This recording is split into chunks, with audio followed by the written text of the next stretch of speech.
I put together for this session I would say a non-comprehensive but still call it the 80-20 checklist of stuff that you might want to keep in mind as you go through these recruiting processes.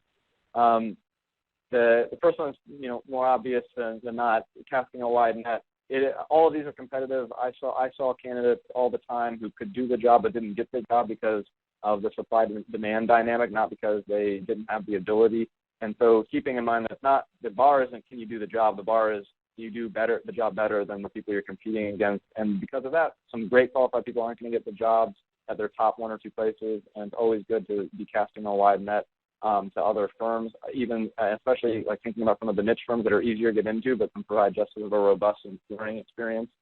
Is just not a bad way to go. I didn't start out in one of the top three firms, McKinsey, BCG, that everyone goes after. I started at Deloitte, had a fantastic experience, and still am doing okay.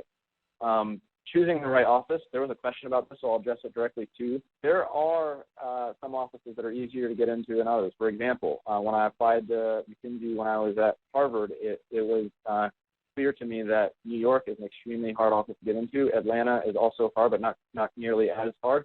And I happen to be from the South, so I ended up applying to Atlanta when I started learning more about the people in the office and what I liked them. So it's kind of it is a strategic decision on which office you should apply to, and obviously you have to balance it with personal dynamics too.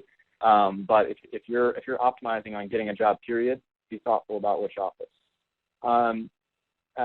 Show your leadership in a humble way.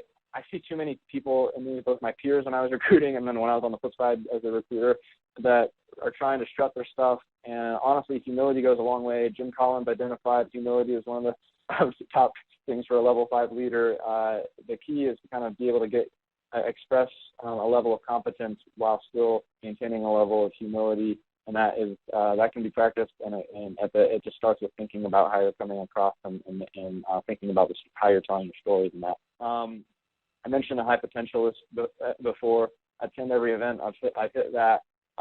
Here's another one. When you go through these recruiting events, again, whether formal or just literally, coffee chat informal, a networked way of doing it, be old-fashioned. Send a thank you note. Doesn't have to be in physical copy, but at least in email. Make it personal, something you personally learned.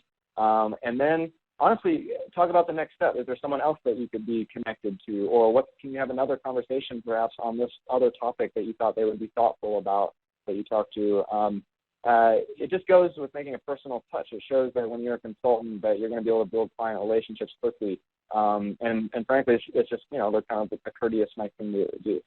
And then I mentioned the last bullet already, so I'll skip it. Consider every interaction, a place where you're being judged, perhaps. All right, getting the job. Let's see. So clearly, it's the interview process, or rather the application process starts with resumes and cover letters. Some of these I didn't choose like the very obvious stuff you can get from your career centers or just publicly available. Mostly I did choose some of the stuff that I think that I offer or that I tend to go over with my clients over and over again that I see missing in these.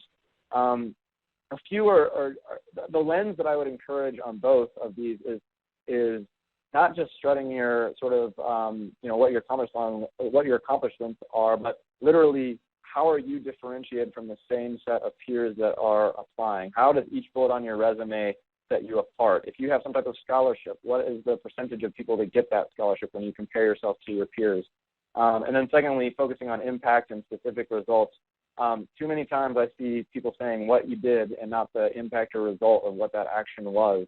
The more you can throw in quantitative numbers to that, whether it be savings or this much amount of revenue you brought in for this new initiative or whatever it is, the more real it feels and the more it feels like a real accomplishment. Strong action verbs probably is something that's publicly available and obvious, and there's a list of those. Google it. I won't go over that. Flawless formatting, spelling, and grammar. So get it right.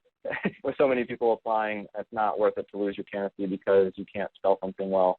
And then I always say multiple revisions and reviews. It's going to take a lot of effort, even if you are a very deep-oriented person. You have many eyes on it. So just build in that time, that lead time.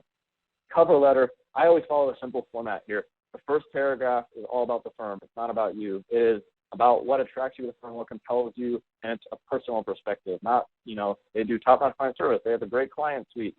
They're growing, and it is the personal aspects of the firm that appeal to you, the training program, the fact that this sector is growing and that's your personal passion, the interactions you had with X, Y, and Z people that really turned you on.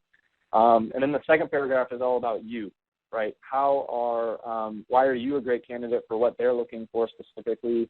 Again, why are you immediately deployable? And it is at a summative level. Don't just repeat the bullets in your resume. It is sort of, as a 3-year professional in X, Y, and Z industry, I accomplished X, Y, and Z, and therefore that would make me great. It is the summative level.